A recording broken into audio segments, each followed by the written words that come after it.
Hi everyone, it's Katrina. Number 10. The Death of Edgar Allan Poe. On October 3, 1849, Edgar Allan Poe was discovered tattered, delirious, and lying in the gutter on a rainy Baltimore street. He was found in that gutter by a man named Joseph W. Walker, who tried to help Edgar get medical attention. A week earlier, Poe had left Richmond, Virginia to go to Philadelphia to edit some poems for someone named Marguerite St. Leon Loud. However, nobody ever heard from him after he left. Nobody knew what happened to Poe until Walker found him unresponsive in the gutter. 4 days later, on October 7th, Edgar Allan Poe was dead. In the time between, he never regained enough consciousness to explain the details of what happened after he left Richmond. Something or someone had killed Mr. Poe, and over 150 years later, we still don't know what or who it was. But that hasn't stopped the theories from spreading like wildfire. Some believe Edgar Allan Poe was beaten in the streets by a ruffian, never to recover from his injuries. However, there are those who think it may have been alcoholism. A friend of Poe's, biographer Susan Weiss, says he struggled with alcohol his whole life, even if he was a member of the Temperance Movement. So it seemed possible that he could have drunk himself to death in Baltimore before he ever reached his destination. However, in 1999, public health researcher Albert Donne suggested he died from carbon monoxide poisoning. Coal gas was used for indoor lighting in the 19th century, which means there is a chance that Edgar inhaled too much of it and dropped dead in the gutter outside. There are a lot more theories, including murder, the flu, and even rabies, but nobody has ever been able to definitively say what killed the original master of dark poetry. Let us know what theory you believe in the comments below. Number 9. Tomb toxins. Shortly after the opening of King Tutankhamun's tomb in 1922, stories of a curse began to circulate. One of the workers died, and several of the other people involved in Howard Carter's excavations suffered misfortunes. Prior to the tomb being opened, there were warnings to the archaeologists that they should just leave it alone. They were told to leave the king and his final resting place deep in the Valley of the Kings unless they wanted to face the consequences. Nobody listened to the warnings, and the tomb was opened, allegedly unleashing a deadly curse. Lord Carnarvon was one of the most famous to go first. But what if a curse wasn't responsible for Lord Carnarvon's untimely deaths? He was the British sponsor of the archaeological expedition in Egypt, supposedly killed by supernatural forces. Instead, scientists have suggested it may have been tomb toxins that killed Carnarvon. There could have been toxic pathogens hiding inside the tomb for thousands of years, just waiting to be unleashed. It could be that these toxins were inhaled by the excavation team, and Carnarvon's immune system became overwhelmed. Jennifer Wegner, an Egyptologist at the University of Pennsylvania Museum, says there are a lot of things inside tombs other than just dead bodies, including rotten meats, vegetables, and fruits. Jennifer believes such raw material may have attracted insects and molds, becoming a breeding ground for bacteria. Recent studies have even proved that mummies carry mold, such as the dangerous species Aspergillus Flavus, which is known to cause bleeding in the lungs. What do you think? Do you believe in the curse? Or do you believe in toxic mold? Let me know your thoughts in the comments. And now for number 8. But first, it's shoutout time! I want to give a big thank you to Darlene Corcoran and Dragon Slayer. Thanks so much for watching and supporting this channel. If you are new here, be sure to subscribe and join the family. Number 8. The Denver Tunnels. The Denver International Airport was completed in 1995, and for some odd reason, the airport cost roughly $3 billion more than was originally expected. There are known to be at least 6 underground levels of the airport, but there could be more than we know about. The airport was also given a plaque after its completion, which you can see right now in the Great Hall. You might expect to see a dedication to the main contributors who helped build the airport, like the city of Denver or the state of Colorado. But instead, the dedication stone thanks only a single contributor called the New World Airport Commission. What's even stranger is that no such organization has ever existed. Not to mention, the name sounds an awful lot like the New World Order. The stone even has what appears to be the symbol of the Freemasons on it. Some have suggested that the airport, its underground levels, and its huge budget are all connected. The Denver International Airport may have been built by a secret organization of people who are planning to use the facility to survive an apocalyptic scenario. And that brings us to the Denver tunnels. There's supposedly a network of mysterious tunnels underneath the airport that travel all the way to Colorado Springs Air Force Base and the Cheyenne Mountain Complex. Those are two of the most secure government sites in the country, and they might both be connected to the airport via subterranean passageways. Nobody knows what secrets might be hidden beneath the Denver International Airport, but it's certainly a strange mystery, and one we likely won't be solving anytime soon. Number 7. The theft of the Mona Lisa. On August 21, 1911, Vincenzo Peruggia stole Leonardo da Vinci's Mona Lisa. The artwork, which was painted in 1503, was taken without anyone's knowledge from the Louvre Museum in Paris, and the culprit wouldn't be captured for a full 2 years. At one point, the authorities even arrested Pablo Picasso because they believed that he was the mastermind behind the heist. The real thief, though, was a petty criminal who moved to Paris from Italy in 1908. Then he took a job as a general caretaker at the Louvre. One of his main responsibilities was to install protective glass cases over paintings. His job gave him unprecedented access to some of the most valuable works of art in the world. He could walk around the gallery whenever he wanted, whether the museum was open or closed, and nobody would ask him questions when he fiddled with some of the paintings. This was what allowed him to sneak away with the Mona Lisa, which he stashed in a false bottom trunk. Vincenzo initially thought he wouldn't have a difficult time selling the painting, but the media frenzy that came after prevented that from happening. The museum offered a substantial reward for its recovery, but 2 years later, when he finally attempted to turn a profit, the art dealer he tried to sell the paintings to ratted him out to the authorities. The whole scandal was one of the major reasons the Mona Lisa is such a popular painting today. Without Vincenzo, the Mona Lisa might have faded into historical obscurity. Number 6. The Senegambian Stone Circles. The Senegambian stone circles are a group of huge stone megaliths in Gambia. Imagine Stonehenge, but really small, and a bunch of them spread over a region of about 12,000 square miles. There are over 1,000 stone circles here. Each one is fairly small, but they are clearly very important. The area contains the biggest concentration of stone circles that can be found anywhere on the planet, with researchers believing it was a sacred landscape used for over 1,500 consecutive years. There is a lot of mystery surrounding the stones.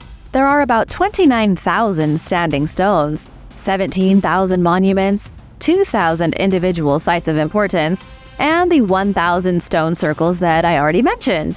Scientists don't know when the monuments were built, although they've been dated to around the 3rd century BC. Researchers also aren't sure what the purpose of the monuments were. Why build so many stone circles in such a small area? The construction took place over a period of an estimated 400 years. Then, suddenly, all work stopped. This went from being one of the most important places in West Africa to being an abandoned landscape of ruins. The one thing that's for sure is that the civilization who built these stone circles was incredibly advanced. They mined the stone, carved the megaliths, and constructed them with immaculate precision. But sadly, their identity is lost to us. So the civilization that built this amazing place is currently nameless. Number 5. The Pyramid Power Plant. The Great Pyramid of Giza may have once acted as a power plant, used to transfer energy into giant machines. Some have theorized that the pyramid was capable of transmitting electromagnetic frequencies, producing energy by sucking it out of the planet. One of these believers is a theorist named Abdel Hakim Aywan, who claims the pyramid was built over an energy deposit deep inside the earth. The ancient Egyptians built the pyramid as a way to control the flow of this natural energy, absorbing it from underground and then storing it inside the pyramid like a giant battery. Nikola Tesla also believed the pyramid wasn't what mainstream archaeologists say it was. Tesla was inarguably a genius, a man who had a secret obsession with the Egyptian pyramids. In 1905, he filed a patent for a machine that he believed would be able to tap into the ionosphere of the planet, drawing massive amounts of energy for storage. Tesla believed the Earth itself was a giant electrical generator, and that if it was tapped correctly, it could produce limitless energy. His initial design was a triangle-shaped machine called Tesla's Electromagnetic Pyramid. Unfortunately, though, Tesla was never able to find the time, funding, or energy to create his machine. And to this day, we still don't know what the ancient Egyptians used their Great Pyramids for. But what do you think? Was the Great Pyramid of Giza really a giant tomb? Or could it have been a massive power plant for the ancient Egyptians? Number 4. The USS Cyclops. In March of 1918, the biggest ship in the U.S. Navy vanished without a trace. Over 100 years later, scientists are still scratching their head because they can't solve the mystery of the USS Cyclops. The Cyclops was an astounding 550 feet long and had a crew of 306 people. When it disappeared, it was carrying around 11,000 tons of manganese in its storage compartments. The ship had been in service for about 8 years before it went missing, typically traveling between the Baltic Sea, the Caribbean, and Mexico.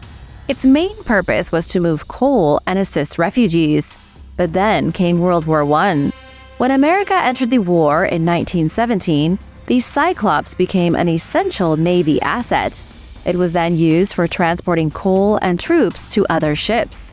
In March of 1918, the ship was loaded up with a huge amount of manganese ore, a necessary component for creating steel. The ship left Brazil and resupplied in Barbados before beginning the long trip to Baltimore.